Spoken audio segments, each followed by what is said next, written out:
points of convergence. One would mark the German occupation of Paris, when Alexandre's father, Aron, always Aronchik to friends and family, hid in the Kahan's vacated business office on Rue de la Bienfaisance. That convergence deserves an asterisk to connote a wrinkle of fate. The office was vacant only because the Kahans had managed to get out of Paris just before the Nazis took control. There were also moments when the lines on the graph would be far apart, as the two families followed their dissimilar paths. The Ripps went from Grodno, in what is now Belarus, to Paris, while the Kahans began in Poland before passing through Baku and Azerbaijan and pausing for a decade in Berlin. But the lines would still be on the same graph because they equally traced how the two families were pushed across the map of Europe by the 20th century's catastrophes. One more link between the families. Put photos of me and Alexandre both at age 3 side by side. Everyone remarks on the resemblance. But there's a difference that shadows the resemblance. I escaped the Nazi trap, and Alexandre didn't. His murder is a key moment in the history of the two families, casting a bleak light on many events that went before. When I got back to the States after seeing the Berlin exhibit, I tried to write about the two families, but I couldn't get it to work.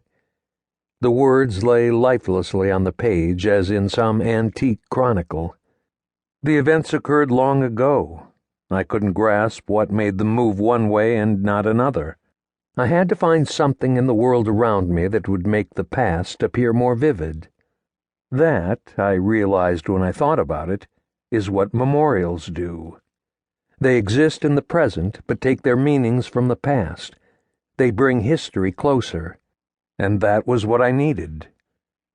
I understood that memorials typically evoke the lives of famous men and women and events of global significance, not the histories of two families like the Ripps and the Kahans, who had little claim to public attention. But that was only one way to look at it. Consider this.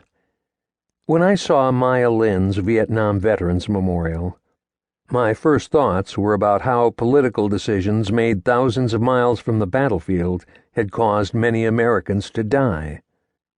I recalled that politicians talked of communism on the march, about something called the domino theory.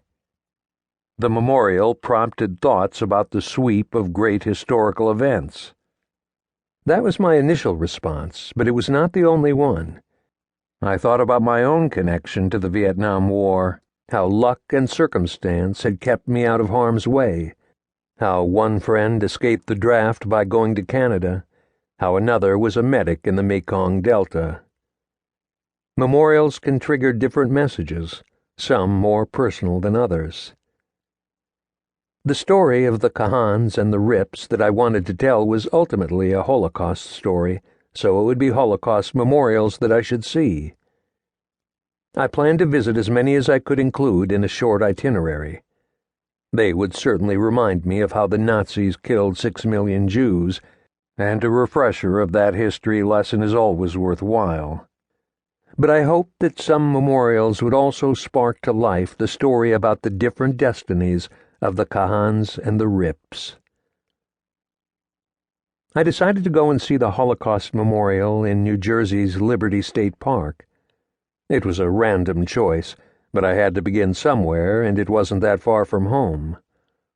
Negotiating the exuberant traffic on the turnpike was probably not the best way to get into the right mood, but once off the exit ramp and into the park, I slipped into another mode of existence. The tree-lined driveway was some 2 miles long, and by the time I reached its end, I felt something approaching reverence. New Jersey doesn't often get this still and quiet.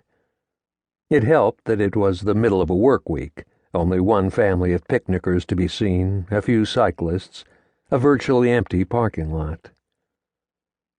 The memorial is set off by itself in a treeless space that opens onto a view of the Hudson and the Manhattan skyline beyond.